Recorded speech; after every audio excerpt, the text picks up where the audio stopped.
Olá, amantes de terror e relatos sombrios, tudo bem com vocês?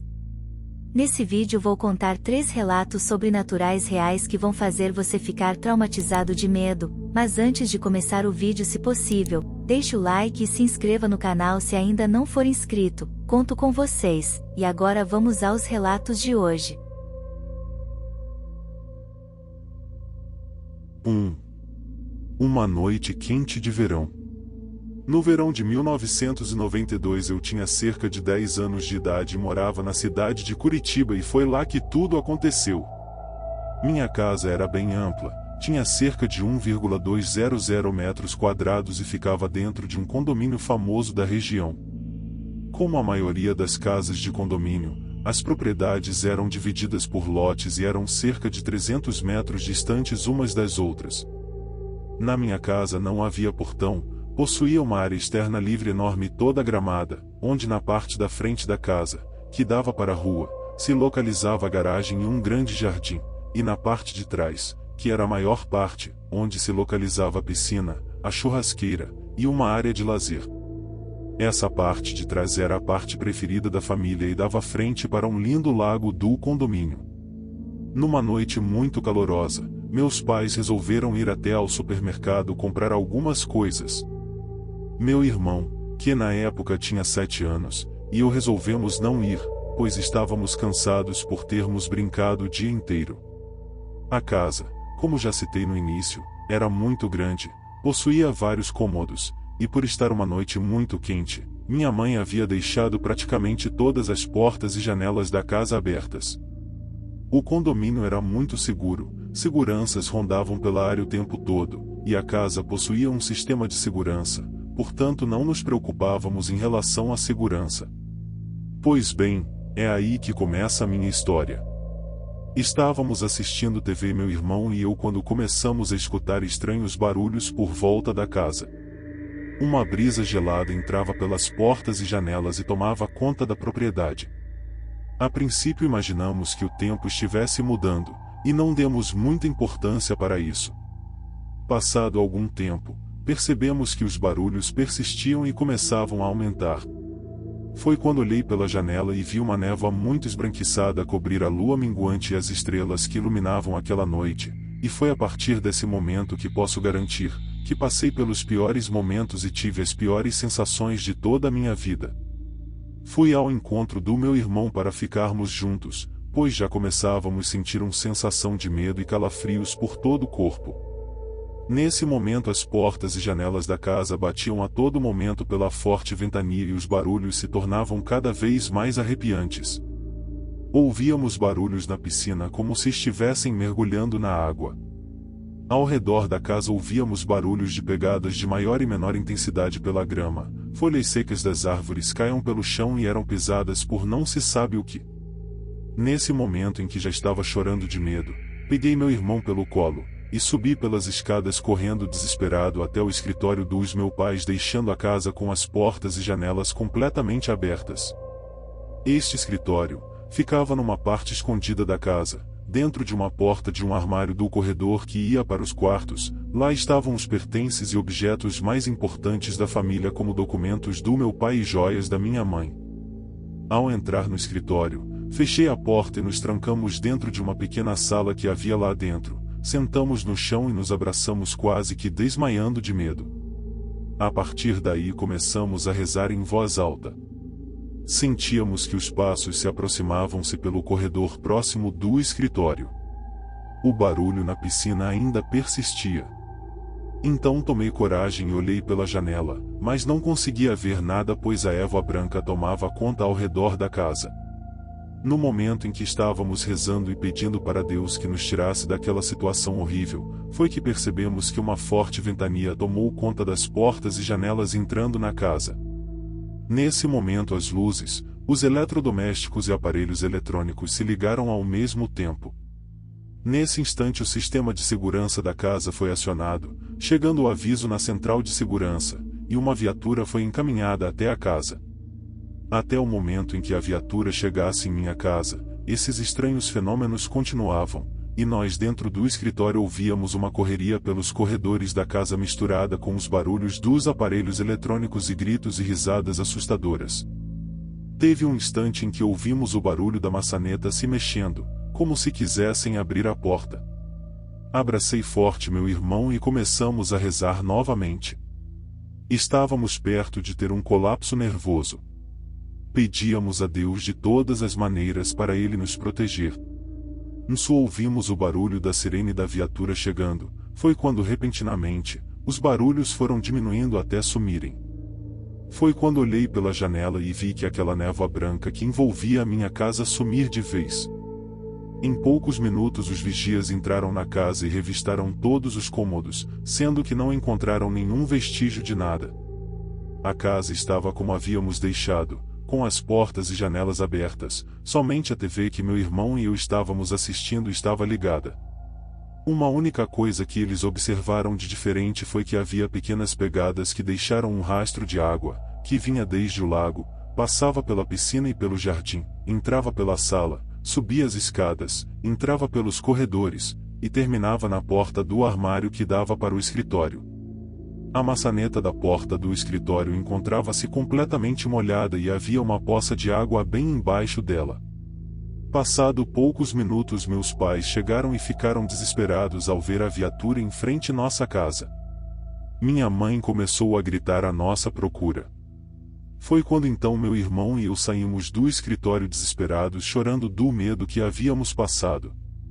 Depois que tudo se acalmou contamos a história para a mamãe.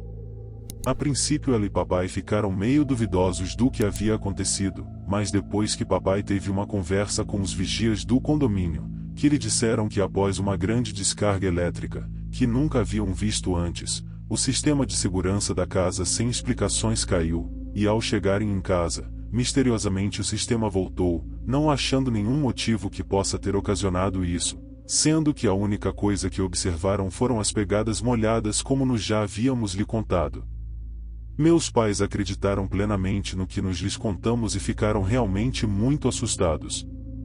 Depois desse dia nunca mais ficamos sozinhos em casa. Nunca mais também percebemos qualquer acontecimento não explicável na casa. Depois de alguns anos meu pai veio trabalhar em São Paulo, vendemos a casa e nos mudamos para São Paulo, e desde então, graças a Deus nunca mais presenciamos algo dessa natureza. Mas fico imaginando até hoje o que teria sido aquele assustados fenômeno que aconteceu conosco na nossa antiga casa. 2. A menina do poço. O relato a seguir ocorreu ainda nos anos 70.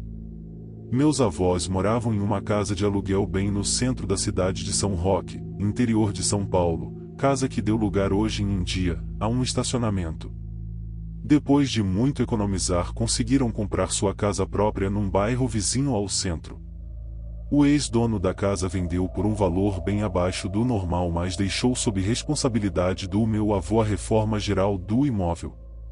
Alguns dias antes da reforma minha avó começou a sonhar com uma menina de mais ou menos 7 anos, com um vestidinho branco e com cabelos bem pretos.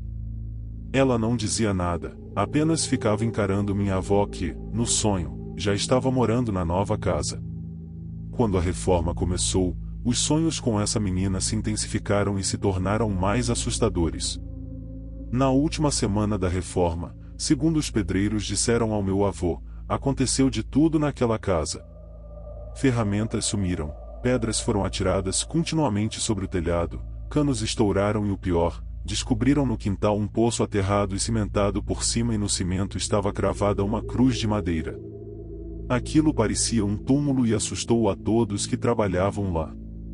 À tarde, quando meu avô chegou para conferir os resultados finais da reforma, os pedreiros disseram a ele o ocorrido, mas ele não deu muita importância ao caso.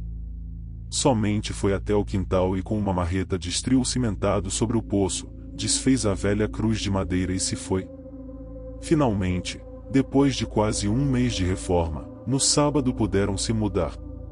Minha avó estava muito cansada, pois passou a noite toda tendo pesadelos com aquela menina, diferente dos sonhos iniciais. Naquela última noite a garota estava agressiva, corria pela casa e parecia irritada. À tarde, Meu avô saiu para comprar algumas coisas que faltavam para casa enquanto minha avó ficou na cozinha terminando de ajeitar as panelas e pratos.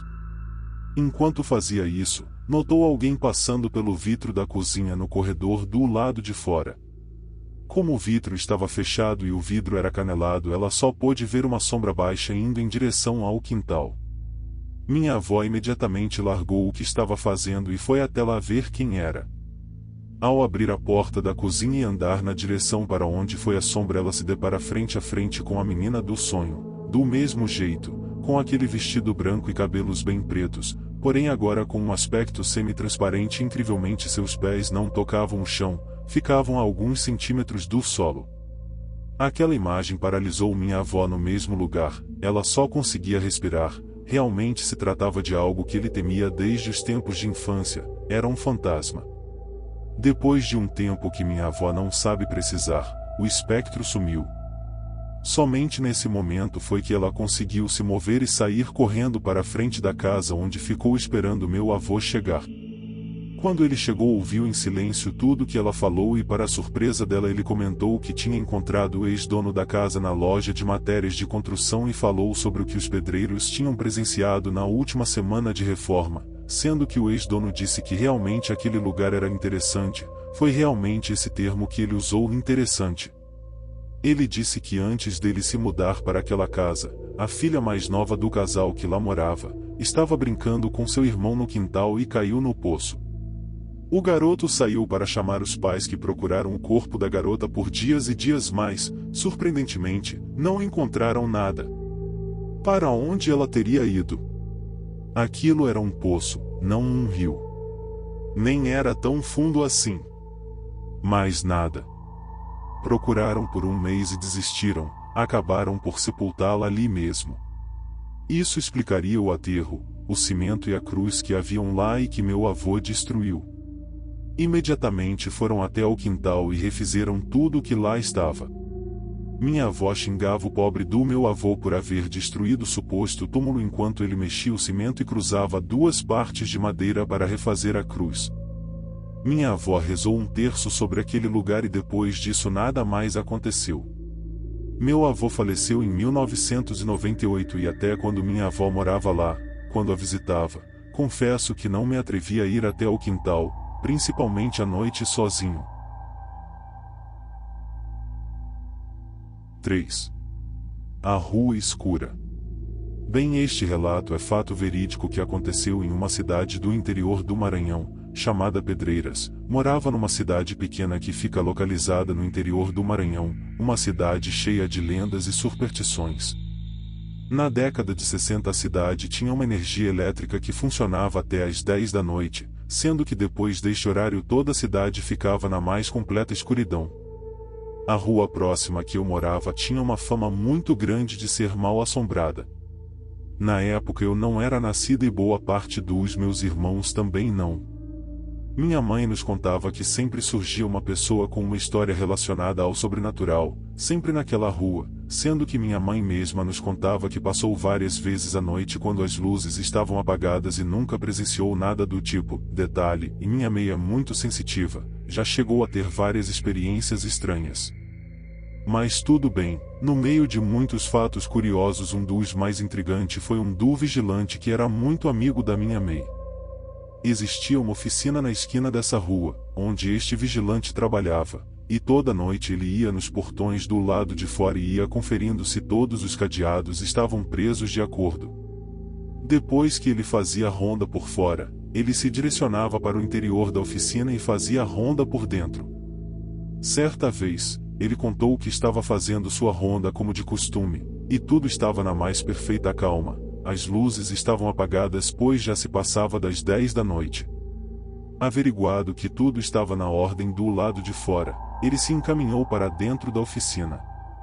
Estava tranquilo em sua ronda, checando se não tinha nada de anormal dentro do recinto, quando de repente bem no pátio descoberto da oficina ele viu uma silhueta na escuridão. Nesse momento ele ficou acuado, e lentamente sem fazer barulho foi se aproximando. Existia um poço no meio do pátio, e era justamente nesse poço que se formava um vulto de alguém. Então ele pensou consigo mesmo, que não havia a possibilidade de alguém ter entrado na oficina, pois ele havia acabado de checar os cadeados, e todos estavam travados por fora, e não havia também ouvido barulho algum depois disso. Intrigado, ele decidiu se aproximar do poço. No escuro, ele foi indo mais perto, e de repente, para surpresa dele, aquele vulto foi tendo formato, e sem acreditar ele viu que se transformou em uma mulher.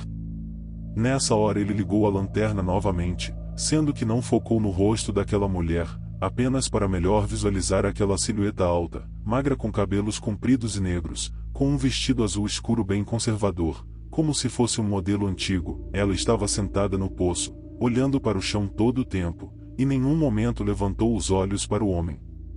Nessa hora ele pensou consigo mesmo que aquilo era uma coisa do outro mundo e não era gente viva não. Assim, continuando a olhar a mulher, ele foi se afastando, sempre se preocupado em não mirar a lanterna em cima dela. Não sentiu medo, por incrível que pareça, e saiu vagarosamente daquele pátio, e ela permaneceu ali, sentada em silêncio a observar o chão. Não lhe olhou, nem falou nada, nem gesticulou, apenas vagava por aquele pátio como se estivesse velando alguma coisa. Depois deste dia, ele contou para minha mãe esse fato, afirmando que foi verídico. Muitos outros fatos estranhos ocorreram nesta rua, como o ouvir passos à noite e não ter ninguém caminhando, ou como uma vez que outro vigilante presenciou no telhado de um comércio um homem de chapéu enorme que deu um pulo e sumiu. E muito outros fatos. Dizem que lá nessa rua foi construído o primeiro cemitério da cidade, talvez isto explique os fatos que ali ocorreram. Hoje moro em Minas, mas toda vez que vou lá, ficou com um pouco de medo de passar nessa rua à noite. Obrigado a todos. E aí, amantes de histórias sombrias, gostaram dos relatos de hoje? Algo parecido já aconteceu com vocês? Antes de falar a palavra secreta, queria lembrar vocês de se inscreverem no canal se ainda não forem inscritos. E também não esqueçam de deixar o like. A palavra secreta de hoje é poço. Vejo vocês amanhã para mais relatos perturbadores. Até logo!